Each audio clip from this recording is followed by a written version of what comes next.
Make sure that you understand what the Supreme Court even is. It is not the function of the Supreme Court to figure out really tough law problems.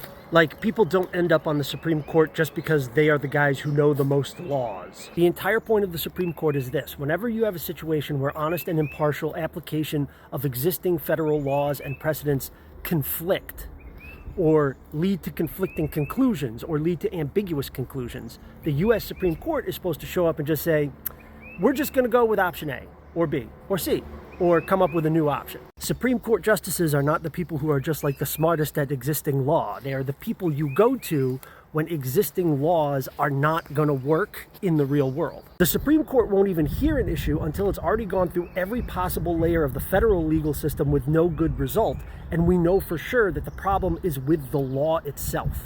That's why you don't actually have to have ever been a judge in order to serve on the Supreme Court. John Marshall never was a judge. Harlan Stone never was a judge. Charles Evans Hughes was governor of New York, then the Secretary of State, then a Supreme Court judge. Earl Warren was the governor of California before Eisenhower put him on the Supreme Court. Elena Kagan, who is on the Supreme Court right now, never was a judge.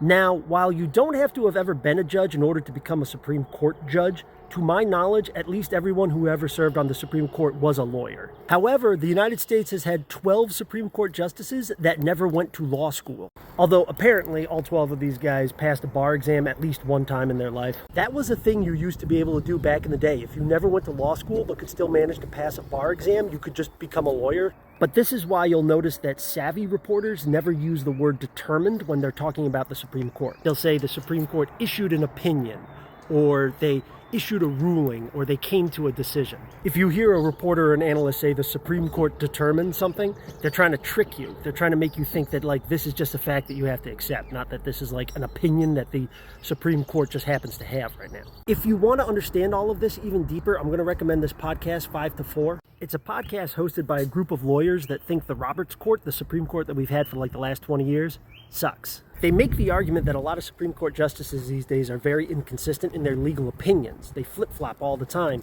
change what it is that they claim they believe is true, just so that they can always be helping out their political party. And whether or not you find that argument convincing, this podcast is still really helpful in understanding how arbitrary a lot of Supreme Court decisions are. Because on this show, they will demonstrate to you that even given the same set of facts, a single Supreme Court decision could go multiple different ways.